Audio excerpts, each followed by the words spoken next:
बिस्मिल्लाहिर्रहमानिर्रहीम। मैं हूं आपका होस्ट डॉक्टर नदीम राव और आप देख रहे हैं जदीद फार्मिंग विद डॉक्टर नदीम। आज हम बात करेंगे एक ऐसे मसले की जो हमारे फार्मर्स को साल में 12 महीने और 365 दिन दरपेश रहता है। और ये एक ऐसा मसला है जिसके सर्वे में ये बात सामने आई है कि पाकिस्तान में शरह अफजाइश और बढ़ोतरी में कमी की एक बड़ी वजह यही मसला है।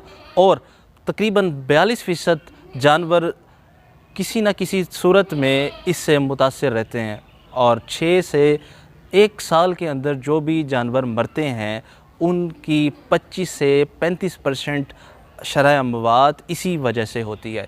जी हाँ, और ये वो मसला है जिसकी वजह से आपके जानवर गोश्त की कमी भी लाते हैं और साथ में दूध की पैदावार में भी नुमाया कमी देखने को मिलती है। और हम इस मसले को कहते हैं वर्म्स का मसला। जी हाँ, वर्म्स 2 तरह के होते हैं, कीड़ों की मैं बात कर रहा हूँ। एक होते हैं एक्टोपैरासाइट्स और एक होते हैं एंडोपैरासाइट्स। एक्टोपैरासाइट्स पे मैंने 2 डिटेल वीडियो बनाई हुई है। एक्टोपैरासाइट्स बेसिकली कहते हैं चीचड़ों को, मक्खियों को, मच्छरों को, जुओं को।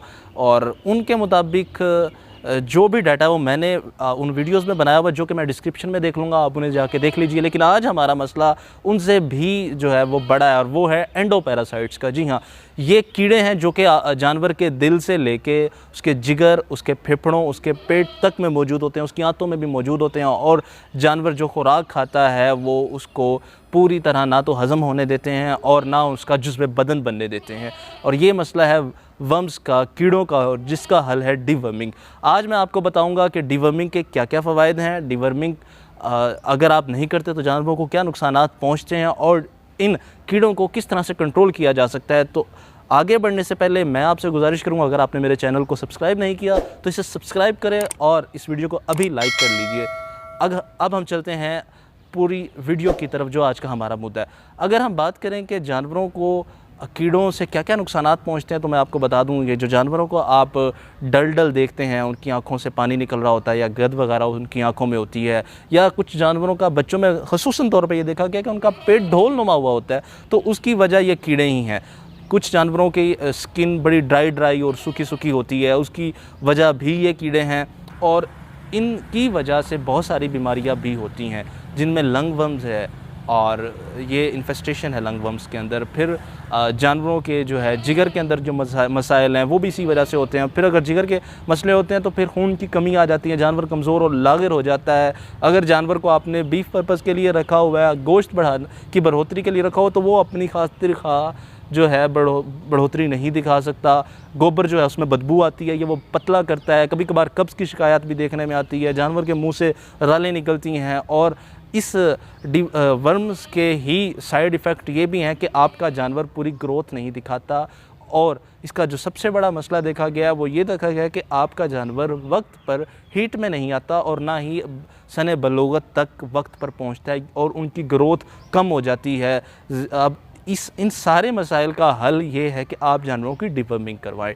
डिवर्मिंग से फ़ायदा ये होगा, अगर मैं जटा के हिसाब से इसकी मिसाल दूं तो मैं यूँ देता होता हूँ कि अगर आपने जानवर को 10 रुपये की खुराक खिलाई है और जानवरों को वर्म्स हैं, ये कीड़े हैं, उनको अंदरूनी और बैरूनी दोनों तरह के कीड़े हैं, तो फिर वो जो जानवरों की खुराक उसको सिर्फ 3 रुपये तक का फ़ायदा देगी। यानी 10 रुपये की दी और आपने उनको 3 रुपये का उनको खुराक लगी। लेकिन अगर आपने जानवरों की डिवर्मिंग करवाई हुई है, आप उनको प्रॉपर किरमकिश अद्वियात देते हैं, कीड़ों को मारने के लिए प्रोटोकॉल को अपनाते हैं, तो तब आपके जानवर को वही 10 रुपये की दी गई खुराक 6 रुपये की कम से कम लगेगी, यानी कि डबल फ़ायदा होगा। लेकिन अगर आप जानवरों को ट्रीट करवाते हैं तो इससे बहुत कम ख़र्चा होता है, लेकिन फ़वाइद बहुत बढ़कर हैं।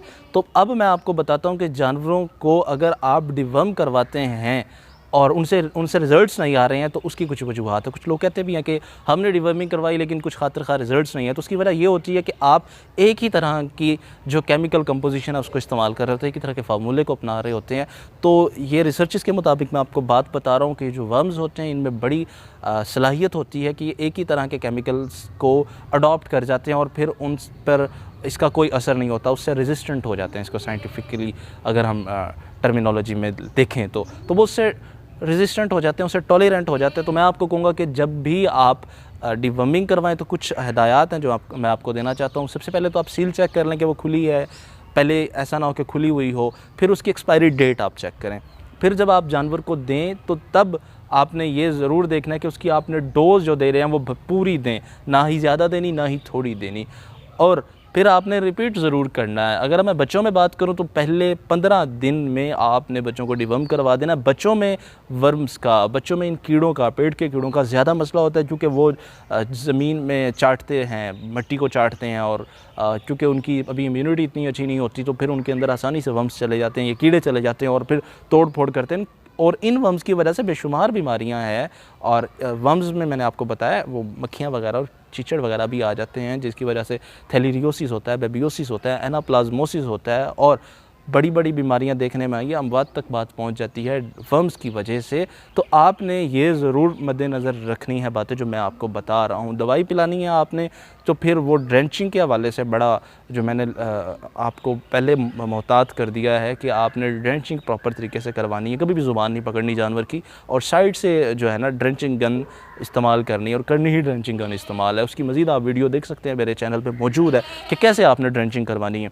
अब अगर हम बात करें वर्म्स के छुटकारे के लिए इसको कंट्रोल कैसे किया जाए, तो बच्चों से अगर हम बात कर रहे थे तो 15 दिन का जैसे ही आपका बच्चा तो आपने उसकी करवानी है। फिर आपने जानवर को हर 3 महीने बाद उसकी डिवर्मिंग करवानी है। लेकिन बच्चों के लिए ये होता है कि आपने हर 1 महीने बाद करवाएं, जब तक कि वो 6 महीने के नहीं हो जाते। बड़े जानवरों में यही है कि अगर आपने आज पहला दिन है डिवर्मिंग करवाई है उसकी, तो फिर आपने उसको 15वें दिन करवानी है, और फिर लगातार हर 3 माह बाद करवानी है। और अगर आप ऐसा नहीं कर सकते तो कम से कम साल में 2 बार डिवर्मिंग ज़रूर करवाएं। और उसका क्या फ़ायदा वो मैंने बता दिया, और क्या नुकसान आता है वो भी मैंने आपको बता दिए हैं। अब मैं आप कुछ ऐसे डिवर्मर्स की बात करूंगा जिनका रिज़ल्ट अच्छा है, और आप वो केमिकल्स इस्तेमाल करें, और फिर वही बात बदल बदल कर इस्तेमाल करें ताकि आपके जानवरों को फ़ायदा हो सके।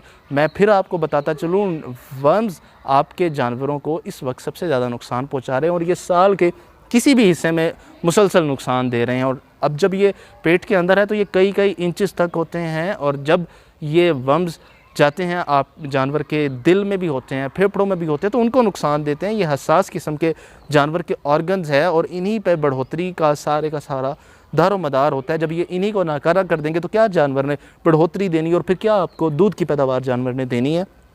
तो इन मसाइल से आप बचने के लिए जानवर को रेगुलरली डिवर्मिंग करवाएं। और इसके अगर मैं कंट्रोल की बात करूं तो उसमें क्या क्या मैनेजमेंट्स होनी चाहिए। आप ये कोशिश करें कि आपके जानवर का गोबर इकट्ठा ना हो, आप प्रॉपर उसकी सफाई करें, स्प्रे का भी आप सहारा लें, स्प्रे भी करें इंसेक्टिसाइड्स के हवाले से, और एंथेलमेंटिक्स के हवाले से भी आप देखें इस बात को। और आपने जो पानी वगैरह की जो ट्रफ्स होते हैं, वाटर ट्रफ्स होते हैं, होदिया होती है, उसको वाइट वाश करें लाइमस्टोन से, बुझे हुए चूने से उसकी सफ़ेदी आप लाजमी करवाएं।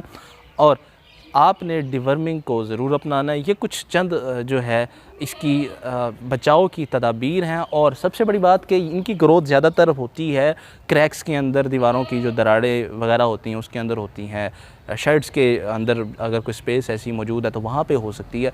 तो उन जगहों पे भी आप स्प्रे करवाएं ताकि इन मामलात से आप बच सकें। डिवर्मिंग के लिए मैंने मिसाल आपको दे दी है कि आपके जानवर को कितना नुकसान ये पहुंचा रही है, तो ये आपने लाजमी तौर पर ख्याल रखना है। अपने जानवरों की बढ़ोतरी के ज़ामिन आप ही हैं, और आप उनको तभी बढ़ता फलता फूलता देख सकते हैं जब उनकी सेहत का ख्याल रखेंगे, और ऐसे कीड़ों से उनको बचाने के लिए इन किरम कुश अद्वियात का इस्तेमाल करेंगे। मिलते हैं आपसे नेक्स्ट वीडियो में, तब तक के लिए।